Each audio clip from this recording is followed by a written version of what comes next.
This is Patrick Bean, speaking with Dr. Jonathan Makajuola. But we're here. We're going to be discussing a bit about Daily Mail and the latest happenings with the Daily Mail Free Men's Health Clinic. So, Dr. Mack, how you doing? Yeah, good. Thanks. Thanks for talking to me. Okay, fantastic. Now, you have at least today launched a fundraising drive for a specially equipped van. Can you tell us a bit about that? Yeah. So what we're launching is Bermuda's first free screening bus. It's an idea that we've taken from the UK, where we seek men with no insurance or low insurance and improve access for testing. So with this bus, we can travel to all corners of the island and offer free PSA testing, cardiovascular testing, and really increase the offering that the Daily Mail has. To date, we've screened over 180 men across Bermuda in last year, and we really want to expand upon that. But we found doing pop-up clinics can be limiting in some instances, so we want to have an additional offering of the screening bus that can be driven to all corners of the island and offer screening to men. We also want to offer it to all charities. So, if you're a hospital or a charity and offer screening, I will make our bus available so it can be used for all of Bermuda to benefit, not just our clinic and our incentive. Okay, so is that other charities or charitable partners of the Daily Mail that are involved in the health and wellness industry? Correct. Yeah. So once it arrives and we have our schedule, we'll definitely make it available for all charities that want to use it, that want to offer screening currently to be more mobile. So we feel this van is for Bermuda. It's not just for ourselves, but for all inhabitants of Bermuda to get access to high quality screening and in a mobile capacity. Okay, so the important question, how much is this van going to cost and how do you intend to raise this fund? Yes, that's a really good question. So we've managed to find the company in the UK that specializes in medical vans. It's one that I've been involved with when I was working in London. And we've calculated the cost, including landing to Bermuda, any duty charges that are due, shipping, uh, total cost about in the region about $300,000. So that's what we're trying to raise now uh, to get the bus landed and get going in Bermuda. Okay, now there will maybe also be some other extraneous costs as well associated in addition to the 300,000. Correct. Yeah. So we're also raising money for our general screening program. We also have a package of education program because we think education is really important, not just doing testing, but educating men as to health and wellness. So we have fundraising streams for supplies for the bus, but also we have fundraising for education programs. So for example, we had 2 or 3 men's health seminars last year. We want to expand upon that, and also try and expand into other areas of health as well. So we are looking for more funding for those programs in addition to the bus. The bus is just our part one, but we are going to need funding for other activities we want to do going forward. Okay, now last year you had a pop-up clinic set up. What's happening with that? That went on for like 6 months or so, I believe. Correct. What is happening We've, with the pop-up yeah, clinic format? absolutely. Yes, the pop-up clinic is still a feature of what we're going to do, and we're just confirming our dates this week to try and replicate that. So we're looking at Somerset Cricket Club, St George's Cricket Club, Bailey's Bay, BIU, Warwick Workman's, plus a few others as well. So watch this space, and we'll make another announcement in the next week or so once we've confirmed all those locations and dates. We really want to have a package of events for the next 12 months because, as I say, cancer, prostate cancer, and cardiovascular diseases, and not just in the month of November for men's health. Throughout the whole year, basically. So we have got a package of events for the whole year, but we will be announcing some dates very shortly. Going forward. Okay. Now you mentioned that you were able to identify or cater to at least 150 male individuals. How pervasive Mhm. is cardiovascular disease and prostate cancer on Ireland? Yeah, so from the latest data, we screened 180 men and picked up about 10 cases of advanced prostate cancer. So these are men who would never have been tested or screened and may have gone on to have cancer that spread. So we've intervened timely to try and save these men here. Um, in terms of cardiovascular disease, about 60% of the men we screened had significant hypertension. This is a blood pressure over 180. So these are men who are stroke or heart attack waiting to happen.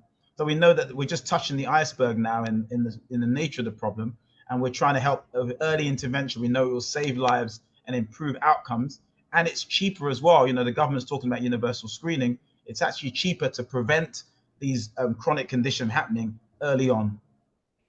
Okay. Do you believe, based on what happened last year, do you believe that the message, the education aspect, is getting through? Is finding a landing point among Yeah, the population? Uh, yeah, absolutely. I'll give you an example. I was at the gas station a few months ago, pumping gas, and one of the a patient came up to me and said, "Hey, Dr. Mack, I really enjoyed the seminar you came to."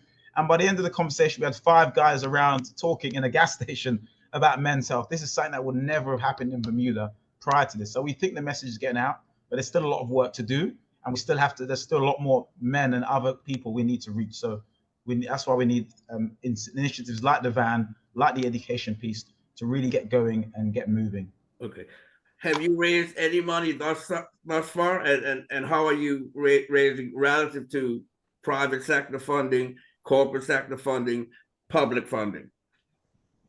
Yeah, so in terms of private sector funding, we have had some pledges of donation to the tune of about 180,000.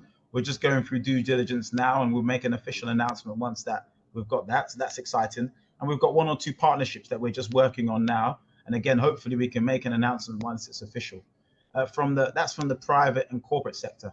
From the government sector, we are planning to reach out to the government clinic and see how, in terms of assistance, we've got a lot of data now. So we've collected really good data on 150 men, and these are men that would never have been discussed, asked questions about. So this is really rich data about them, and we're planning to share with the Ministry of Health. We've got consent to do that, to really try and understand health population statistics and where the area of need is, basically, from our data we have. So we are definitely collaborating with government partners, public and private sector, because this is a Bermuda problem, and we need to work out the solution together. Okay. How optimistic are you in being able to raise the 300,000 plus the add-on funds that are needed to support this venture? Yeah.